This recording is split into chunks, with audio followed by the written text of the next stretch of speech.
Ada satu hal yang mau saya ajak untuk Anda semua menutup tahun 2022 ini. Satu kata yang mudah diucapkan tetapi sulit untuk dilakukan, tapi harus kita lakukan, yaitu ikhlas. Selamat malam saudara-saudaraku terkasih. Para Romo, selamat malam. 1 tahun sudah saya pergi dari Samadhi, genap hari ini. Sudah 1 tahun pula saya tidak berkhotbah di Puspa Samadhi di YouTube-nya. Rasanya rada grogi malam ini. Saudara-saudaraku, luar biasa penanggalan liturgi gereja, di mana 31 Desember penutup tahun 2022 kita diajak pada bacaan-bacaan yang luar biasa.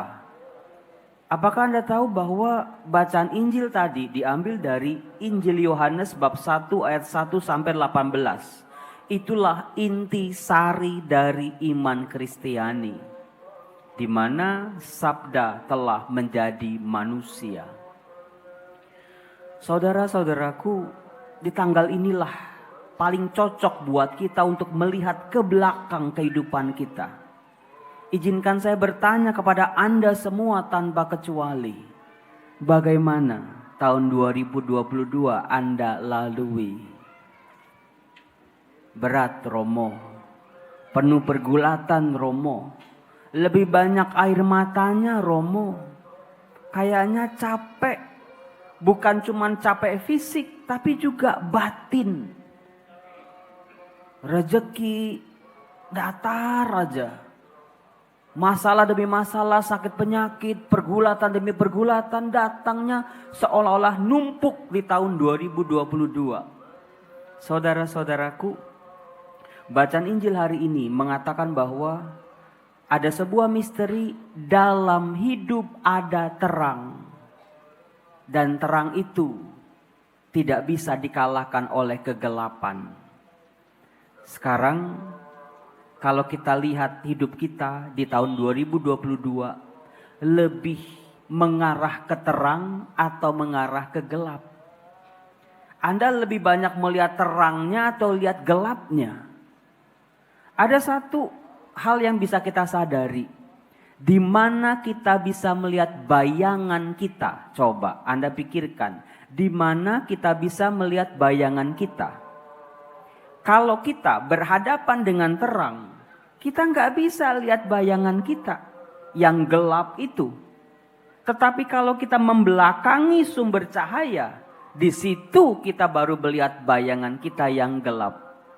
Jadi sangat mudah saudara-saudaraku, terang gelapnya hidup kita tergantung bagaimana kepada siapa hati kita terarah. Apakah sepanjang 2022 ini kita semakin memandang cahaya yang adalah Allah itu sendiri, yang adalah firman-Nya?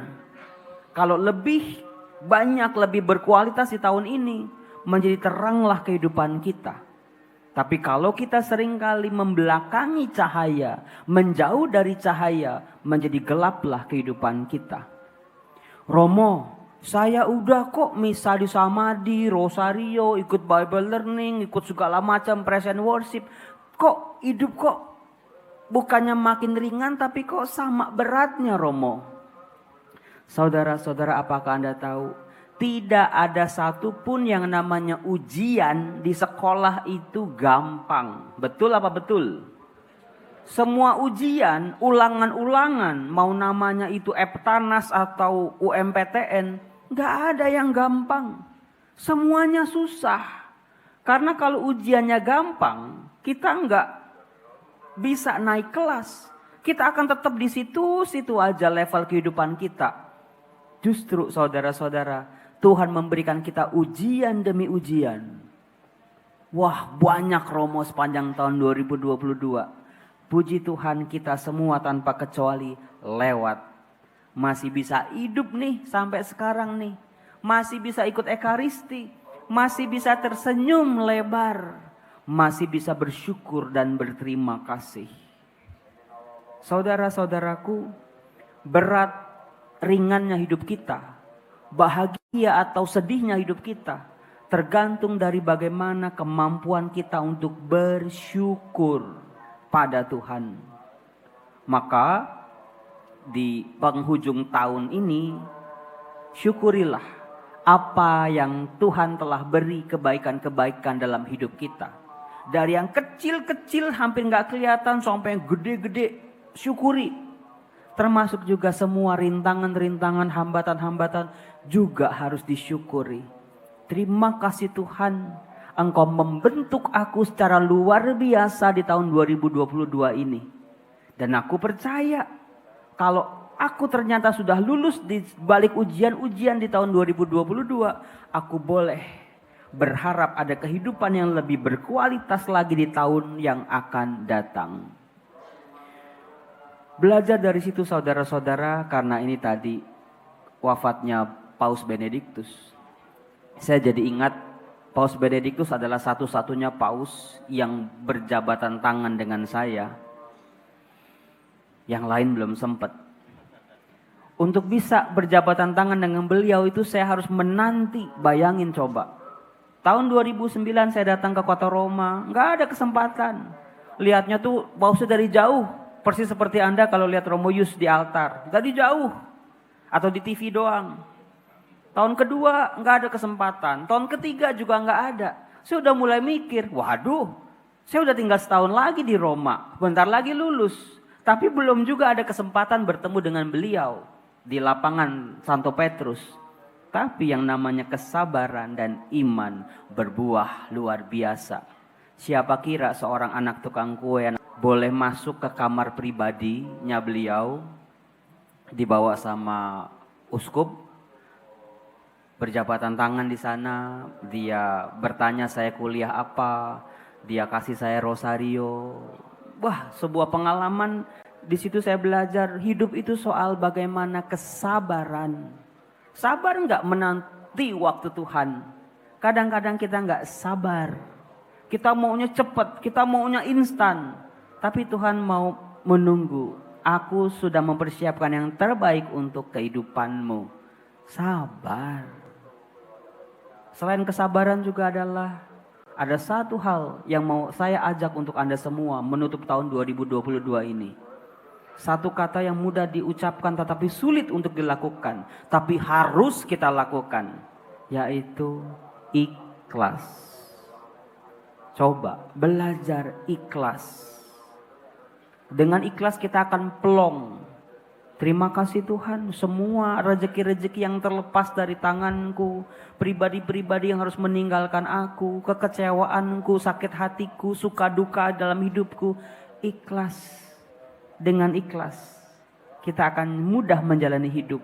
Dan percayalah, ada rahmat yang luar biasa bagi orang-orang yang ikhlas. Salah satu gambaran orang ikhlas dalam kitab suci namanya Maria. Terjadilah padaku menurut kehendakmu. Itu keikhlasan paling tinggi. Itu saja saudara-saudaraku, khotbah saya 5 menit.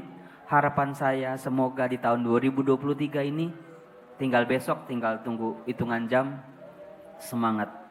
Hidupku berat di tahun 2022, pasti di tahun 2023 Tuhan lagi nyiapin sesuatu yang door prize untuk kehidupanku. Amin. Romo Yosef tadi belum mengungkapkan apa yang paling disyukuri di tahun 2022. Tadi kan baru khotbah. Kalau Romo Roy udah colongan tadi udah. Jujur, Li. Jujur, Li. Saya melihat tahun 2022 luar biasa buat kehidupan saya sebagai imam.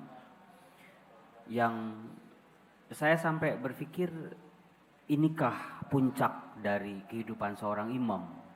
Tapi saya percaya tanggung jawab yang besar menuntut juga rahmat yang besar. Rahmat yang besar juga menuntut tanggung jawab yang besar. Saya tidak tahu tahun 2023 mau jadi apa. Tapi saya percaya kalau sudah saya berpegang pada kasih Tuhan akan selalu menuntun saya di tahun-tahun berikutnya. Jadi saya merasa tahun 2022 ini luar biasa buat saya, amazing. Terima kasih Romo. Terima kasih. Gak ada kesedihan apa-apa? Kegembiraan buat 2023 mau punya rumah baru katanya? Ya harapan itulah ada. Ada yang pindah bersama para frater lagi. Siap. Sebenarnya Jadi- lebih bahagia sama frater atau enggak sama frater sih sebetulnya? Saya selama bersama Tuhan saya akan selalu bahagia. Ya, saya nggak tanya soal bersama Tuhan. Ya. Saya bertanyanya lebih bahagia sama frater atau tidak sama frater, itu pertanyaan Romo saya. Yus tahu sendiri, udah kenal saya udah lama. Pokoknya saya sih dimanapun, mau kayak apapun, selama saya bersama Tuhan, jalanin aja pasti ada sukacita kok. Tepuk tangan buat Romo Jo. Kenalah kini hatiku, Tuhan memimpin langkahku.